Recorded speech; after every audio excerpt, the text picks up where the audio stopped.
Assalamualaikum warahmatullahi wabarakatuh. Salam sejahtera bagi kita semua.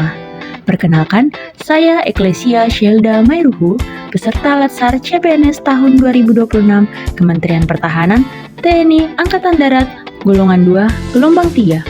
Satuan Kerja Kesda 14 Hasanuddin Unit Kerja Rumah Sakit Tingkat 2 Pelamunia. Dalam upaya meningkatkan keselamatan pasien, dilakukan serangkaian inovasi yang berfokus pada penguatan identifikasi pasien secara tepat dan konsisten. Double check dua identitas pasien hadir sebagai solusi dalam upaya meningkatkan keselamatan pasien. Inilah laporan kegiatan aktualisasi saya yang telah dilaksanakan selama masa habituasi di ruang VIP Anggrek Rumah Sakit Tingkat 2 Pelamunia dalam upaya meningkatkan keselamatan pasien. Tahap pertama adalah pengorganisasian teknik pelaksanaan. Langkah awal dimulai dengan membangun kesepakatan jadwal pelaksanaan bersama kepala ruangan dan ketua tim. Selanjutnya, dilakukan survei untuk menentukan titik-titik strategis penempatan media pengingat untuk memastikan kesesuaian dengan standar berdasarkan SPO rumah sakit. Tahap kedua, digitalisasi media edukasi pasien melalui QR Code. Inovasi dilanjutkan dengan menyusun konten edukasi digital berupa infografis dan mengenai cara verifikasi identitas pasien. Kemudian, dibuat QR Code yang terhubung langsung ke materi edukasi tersebut. Sebelum digunakan secara luas, dilakukan uji coba aksesibilitas QR Code untuk memastikan kemudahan penggunaan oleh perawat yang sedang bertugas. Tahap ketiga, pembuatan media pengingat atau safety reminder. Sebagai penguat visual, dirancang poster edukasi bertema double check dua identitas pasien.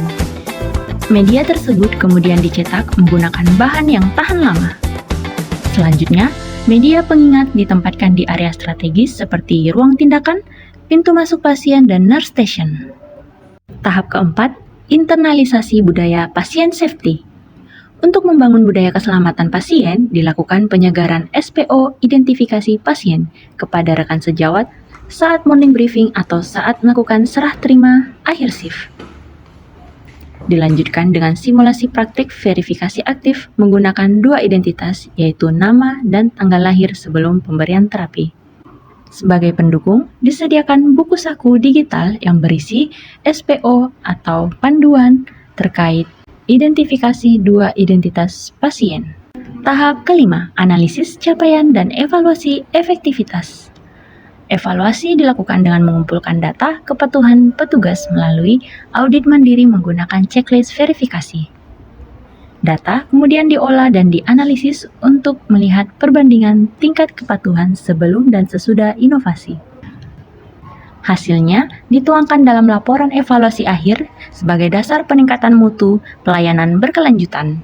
Melalui inovasi ini, diharapkan terciptanya budaya kerja yang lebih disiplin dalam identifikasi pasien, sehingga keselamatan pasien dapat terjaga secara optimal. Selain itu, pemanfaatan QR Code sebagai media edukasi terbukti meningkatkan pemahaman perawat, pasien, dan keluarga terkait pentingnya identifikasi pasien, sehingga tercipta keterlibatan aktif dalam proses keselamatan pasien. Sekian laporan aktualisasi saya. Sampai jumpa di laporan berikutnya. Terima kasih.